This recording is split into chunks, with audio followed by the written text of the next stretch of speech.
अस्सलाम वालेकुम रहमतुल्लाहि व बरकातहू।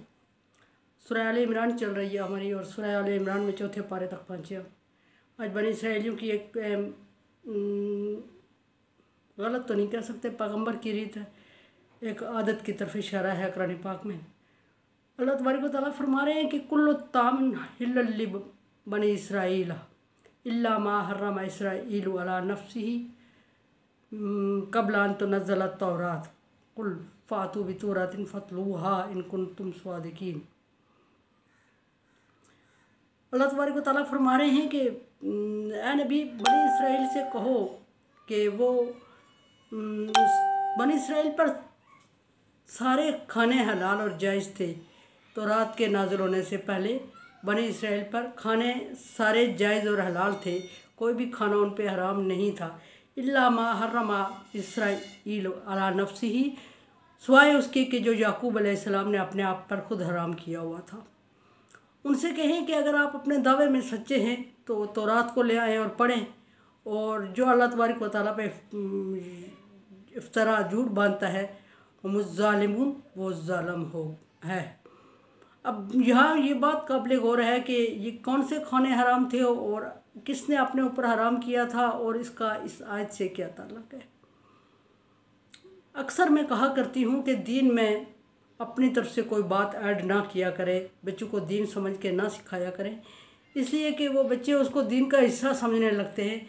और जब बच्चे उसको दीन का हिस्सा समझने लगते हैं तो एक नस्ल बाद, दो नस्लों बाद वो दीन का हिस्सा समझी जाने लगती है, बेशक वो गलत बात ही हो, और वो लोग उसको दीन का हिस्सा समझ के अमल करने लगते हैं और फिर उसका गुनाह होता है, और गुनाह उस बंदे पर जाता है जिसने शुरू में उसको दीन में ऐड किया था या बच्चों को दीन समझ के सिखाया था।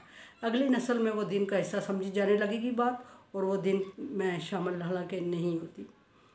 अब यहाँ ये था कि बनी इसराइल पर अल्लाह तबारक व तआला ने सारे खाने, इसराइल मैं पहले भी बता चुकी, इसराइल हज़रत याकूब अलैहिस्सलाम का लक़ब है, और इसरा का मतलब होता है बंदा, ईल का मतलब होता है अल्लाह, ये फ़ारसी ज़बान का लफ्ज़ है, और इसराइल लक़ब है याकूब अलैहिस्सलाम का। बनी इसराइल पर सारे खाने हलाल थे, कोई खाना भी उन पर हलाल हराम नहीं था। हज़रत याकूब अलैहिस्सलाम जो कि इसराइल कहलाते हैं, एक बस्ती में रहते थे, और उस बस्ती में कोई उनको वबा फूट गई या बीमारी लग गई, उनको बीमारी लग गई तो उन्होंने मन्नत मान ली अल्लाह से कि अल्लाह ताला अगर मुझे इस बीमारी से तो निजात दे देगा तो जो खाना मुझे बहुत मरहूब है मैं ज़िंदगी भर उसको नहीं खाऊंगा, जो मुझे बहुत अच्छा लगता है। और बीमारी उनकी ठीक हो गई, मन्नत मानी थी उन्होंने अल्लाह तबारक व तआला के सामने मानी थी, किसी दूसरी जगह पे गैर अल्लाह के सामने नहीं मानी थी, अल्लाह के सामने उन्होंने मन्नत मानी थी। जहाँ मन्नत का भी एक वो होता है कि हम गैर अल्लाह के सामने मन्नतें मान लेते हैं और फिर वो पूरी करते हैं और फिर उन चीज़ों को हराम हलाल करार दे देते हैं। याकूब अलैहिस्सलाम ने अल्लाह से मन्नत मानी थी, और जब वो ठीक हुए तो उन्होंने ऊँट का गोश्त अपने ऊपर हमेशा के लिए हराम करार दे दिया गया, क्योंकि उन्हें ऊँट का गोश्त बहुत पसंद था। और जब अगली नस्ल चली तो बनो इसराइल तक पहुंची। बच्चों को तो, उनके बेटों को तो पता था कि हमारे बाप ने अपने ऊपर हराम किया हुआ है, उन्होंने बाप के एहतराम में ना खाना शुरू कर दिया कि हम भी नहीं खाते, बाप भी नहीं खाता। जब अगली तीसरी नस्ल बनी इसराइल ने तो बाप के एहतराम में नहीं खाया उसको, उनका गोश्त हमेशा नहीं खाया। लेकिन जब बनु इसराइल आए, यानी कि नस्ल अगली तीसरी नस्ल चल पड़ी, तो उन्होंने उसको दीन का हिस्सा समझ लिया और अपने ऊपर हराम करार दे दिया। और उससे अगली नस्ल जब चली, उससे अगली नस्ल चली तो वो दीन का हिस्सा समझा जाने लगी और ऊँट का गोश्त हमेशा के लिए हराम समझा जाने लगा।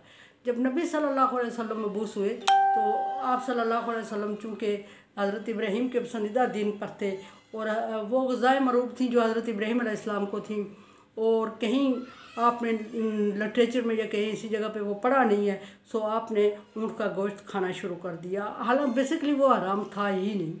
जब वो हराम नहीं था तो आप सल्लल्लाहु अलैहि वसल्लम ने खाना शुरू कर दिया। इब्राहीम अलैहिस्सलाम खाया करते थे, याकूब अलैहिस्सलाम ने भी कुछ अरसा खाया और बीमारी की वजह से मन्नत मान के उसको छोड़ दिया था, हराम करार नहीं दिया था।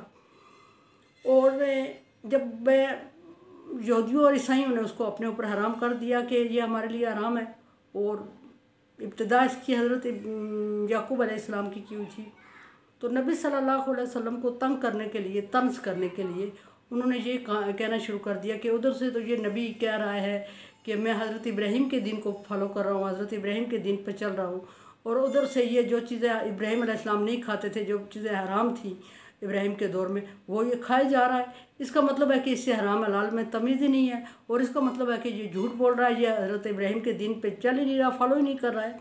तो आप सल्लल्लाहु अलैहि वसल्लम परेशान हो गए, और जब आप परेशान हो गए तो ये वही नाज़िल हुई कि कुल्लु ताम हिल्लुल बनी इसराइल इल्ला मा हर्रमा इसराइल अला नफ्सिही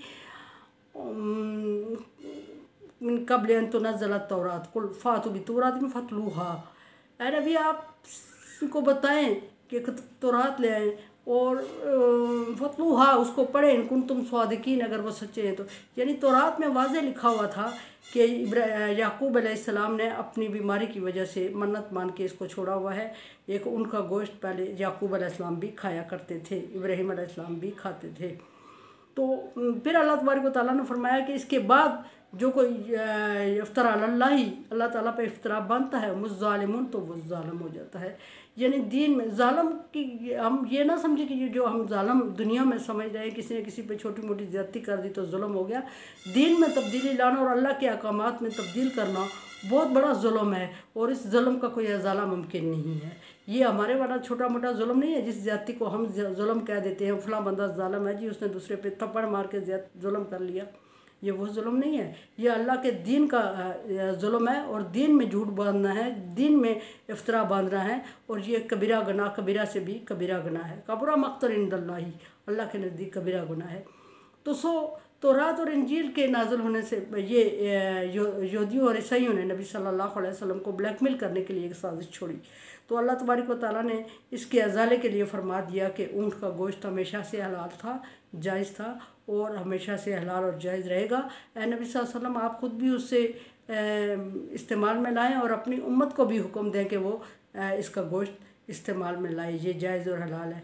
लेकिन फिर रीज़न भी बता दी कि याकूब अलैहिस्सलाम ने इसको नहीं खाया, और नहीं खाया तो थोड़े टाइम के लिए अपने मन्नत मान के अलहदा हो गए, क्योंकि उनके बीमारी से अफाका हो गया। मन्नत उन्होंने अल्लाह ताला के यहाँ मानी थी, और बीमारी से अफाका होने के बाद उन्होंने उसको हमेशा छोड़ दिया।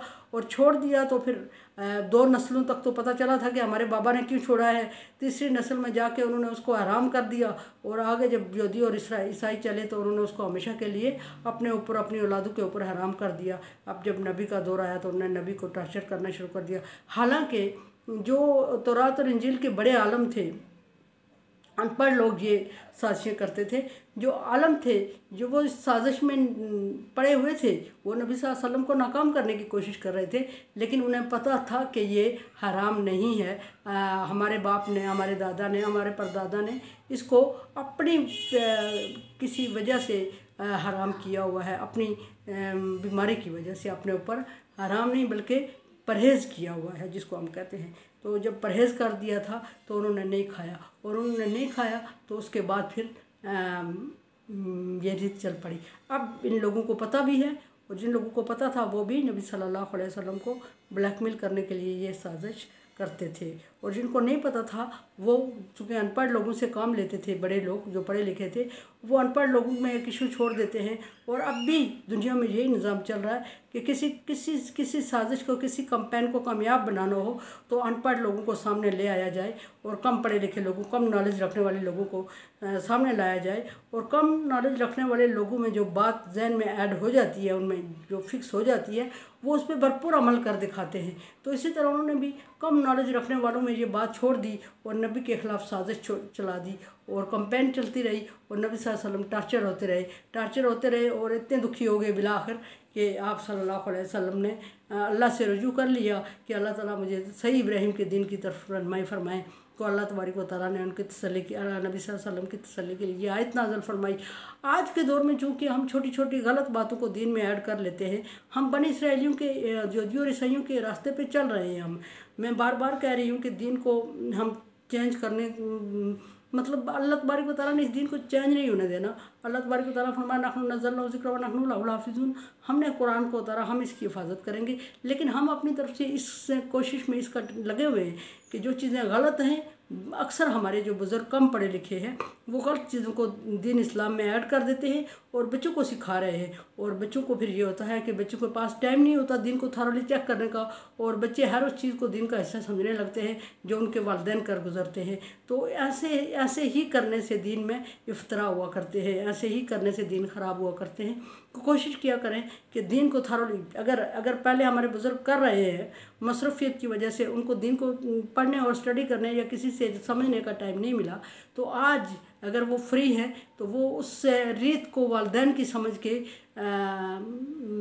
अमल ना किए जाए, बल्कि उसको दीन को पढ़ें और दीन को सीखें किसी से और समझें। तो कम से कम पीछे अगर गलत हो गया उनसे, वो बाप दादा के रास्ते पे चल के यहाँ तक पहुँच चुके हैं, कुछ मिस्टेक हो चुकी है, तो मैं गुजारिश कर रही हूँ फिर बार बार कि दीन में तब्दीली, दीन में अपनी तरफ से इफ्तरा ना करें। इफ्तरा का मतलब होता है अपनी तरफ से डाली गढ़ी मन गढ़त बातें दीन में ना डालें, बल्कि अगर पीछे आप कुछ मिस्टेक कर चुके हैं, आपके पास टाइम नहीं था दीन को स्टडी करने का, आपके पास कोई सोर्सेज नहीं थे दीन को सीखने के, और आप कुछ चीज़ों को वालिदैन के कहने पे दीन का हिस्सा समझ बैठे हैं, और अब अगर आपको डाउट हो रहा है तो आप उस दीन को थॉरली स्टडी करें, खुद किसी अहले इल्म से पूछें और समझने की कोशिश करें, और बच्चों को सही रास्ते पे कम से कम गामज़न कर दें। अगर खुद मिस्टेक हो भी गई है तो अनजाने में जो हो गई है अल्लाह तबारक व तआला उसको माफ़ करने वाले हैं। लेकिन अब अगर टाइम है आपके पास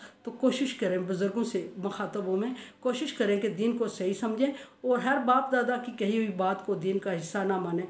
तो बाप दादा बाज़ दफ़ा रस्म और रिवाज से मजबूर होकर कह गए होंगे, बाज़ दफ़ा मसाइल होते हैं उनके लिए, बाज़ दफ़ा उन्हें दीन पर समझने और पढ़ने का टाइम नहीं मिलता, तो वो बात किसी को अपनी तरफ से जो सोचते हैं वो दीन का हिस्सा समझ के कर गुजरते हैं, और जब बच्चे उसको करते हैं तो अगली नस्ल में वो दीन का हिस्सा समझा जाता है। तो काइंडली कोशिश करें, खुद भी ये बहुत बड़ा इफ्तरा है, खुद भी इफ्तरा से बचने की कोशिश करें और अपनी नस्लों को बचाने की भी कोशिश करें। कोरोना वायरस से बचने के लिए तमाम एहतियाती तदाबीर इख्तियार करें, और मेरे लिए दुआ करें, ला खौफुन अलैहिम वला हुम यहज़नून। मेरे चैनल को आप लाइक करें, लाइक कर रहे हैं, थैंक यू सो मच। कामयाब बनाएं इसको, मैं आपसे उम्मीद रखती हूँ। Like dislike as you like. अल्लाह हाफिज़।